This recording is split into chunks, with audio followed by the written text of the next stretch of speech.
ہمارے رشتہ دار، عزیز، پڑوسی، مہمان نہیں، یہ جنگ لڑنے کے لیے آئے، اور کیفیت یہ ہے کہ یہ وہ لوگ ہیں جو پہلے بھی ستاتے رہے۔ محبوب نے فرمایا ان کا خیال رکھنا۔ تو وہ قیدی بعد میں خود بتایا کرتے تھے، کہتے تھے حد ہو گئی، ہم صحابہ کے گھروں میں قید تھے، یعنی آپ کا مخالف آپ کے گھر آئے تو اسے کرسی پیش کرنا بڑا مشکل ہوتا ہے، اور جس کے بارے میں آپ کے حاشیہ خیال میں لمبی فہرست ہو کہ یہ کانٹے بچھاتا رہا ہے، یہ پتھر مارتا رہا ہے، یہ تکلیفیں دیتا رہا ہے، اور یہ بدر میں بھی تلواریں چمکا کے آیا، یہ تو اللہ کی شان ہے، ہمارے قابو آ گیا۔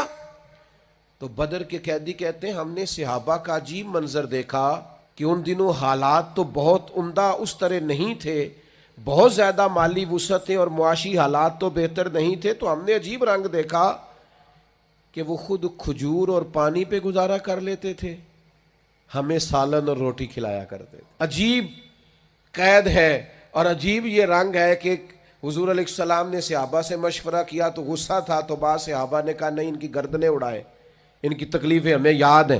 تو کریم فرمانے لگے کوئی اور مشورہ دو، تو کہا پھر ان سے فدیہ لے لیا جائے۔ تو فرمایا یہ فدیے والی بات ٹھیک ہے، گردنیں نہیں اڑاتے، فدیے والی بات۔